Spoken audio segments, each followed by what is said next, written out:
Welcome to Mechanic. Today we have a vehicle here and we're going to go through the process to diagnose a faulty starter and to see if it is just the starter or if maybe you have the cable that feeds the starter and or the solenoid doesn't have the power that it needs to.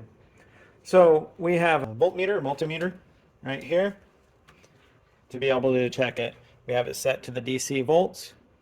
On that voltmeter, we have our negative cable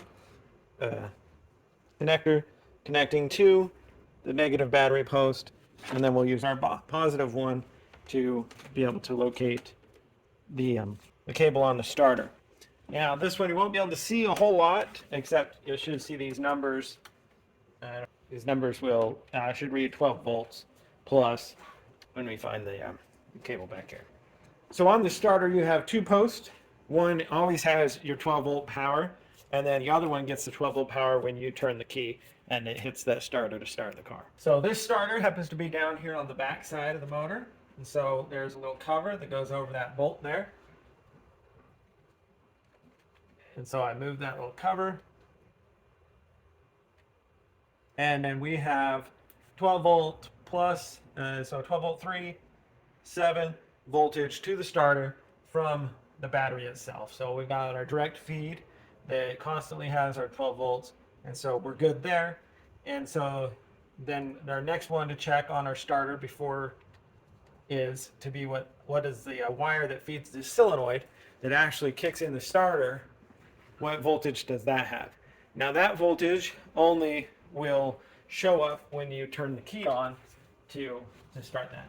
So you'll find the small wire. This one has just a small connector. Sometimes it's a small bolt wire connected there. All right, so I have a probe inserted into the connection for the solenoid. And now that portion has been disconnected from the starter. And so then it's in there. And so when I turn the starter, you should see on this voltmeter, if we have proper power heading to there, we should see that voltmeter go up to the 12 volts as we hold the key to be able to start the vehicle.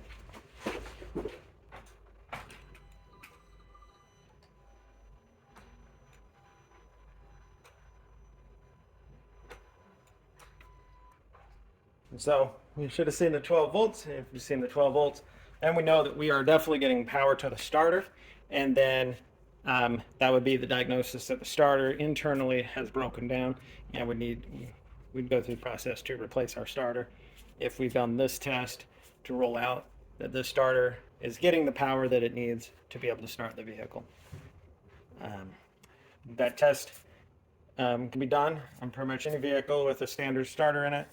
And so then you would just need to find the location where your starter is and to be able to do those simple tests to find for sure if it's your starter or something else that maybe has gone bad.